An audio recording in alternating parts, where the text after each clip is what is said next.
Assalamualaikum, salam sejahtera. Terima kasih kerana telah memilih channel ini.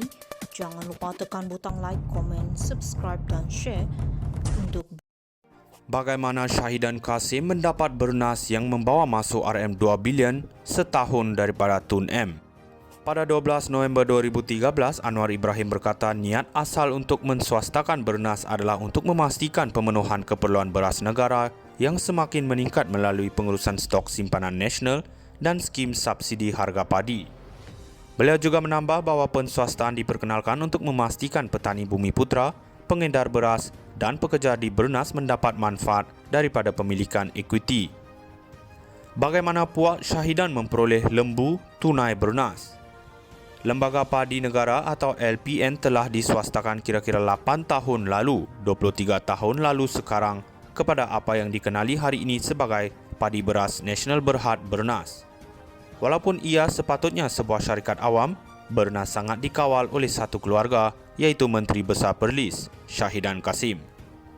Bagaimanakah Syahidan dapat menguasai monopoli beras Malaysia yang membawa perolehan hampir RM2 bilion setahun dan keuntungan purata kira-kira RM80 juta setahun? Kisah Bernas bukanlah cerita yang kasar ke raya tetapi cerita yang lebih kaya kepada lebih kaya. Syahidan, Samseng UMNO yang terkenal adalah penyerang Mahathir yang tugasnya untuk menghapuskan apa-apa dan semua ancaman terhadap Mahathir.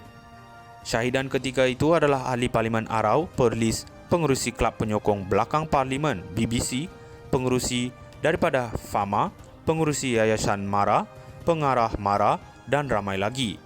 Menteri Besar Perlis ketika itu ialah Dr. Hamid Pawante yang telah diberi slot untuk bersara kerana beberapa kecurangan yang mengancam untuk meletup jika beliau meneruskan jawatan Menteri Besar.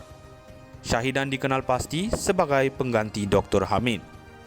Perdana Menteri Malaysia Dr. Mahathir Mohamad memanggil Syahidan dan memberitahu beliau bahawa beliau dan Dr. Hamid perlu bertukar kerja. Dr. Hamid akan bertanding pada pilihan raya umum 1995 di kerusi Parlimen manakala Syahidan pula akan mengambil alih kerusi Dunia. Sebabnya Syahidan perlu mengambil alih jawatan Menteri Besar Perlis seterusnya. Bagaimanapun amat mengejutkan Dr. Mahathir, Syahidan menolak tawaran Perdana Menteri itu. Beliau memberitahu Perdana Menteri beliau tidak berminat dengan jawatan Menteri Besar Perlis, dia lebih berminat untuk menjadi kaya dan lebih suka berniaga. Dan inilah yang dibincangkan Syahidan dengan Perdana Menteri seperti yang didedahkan oleh salah seorang rakan niaganya yang mana syarikat Syahidan adalah pengerusi. Kenapa saya nak jadi Menteri Besar Perlis? Tanya Syahidan Kasim ketika saya bertemu dengannya sebelum pilihan raya umum 1995. Sekurang-kurangnya jika saya Menteri Besar Kedah itu sesuatu. Kedah besar, terdapat banyak peluang perniagaan di sana. Perlis sangat kecil, tiada apa-apa. Dan itulah yang saya beritahu PM, kata Syahidan.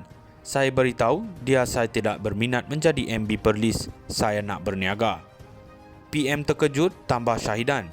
Dia bertanya kepada saya perniagaan apa yang saya mahu lakukan dan saya memberitahu saya mahu mengambil alih penswastaan bernas.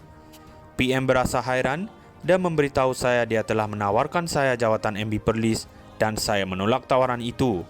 Orang lain akan mengambil peluang itu.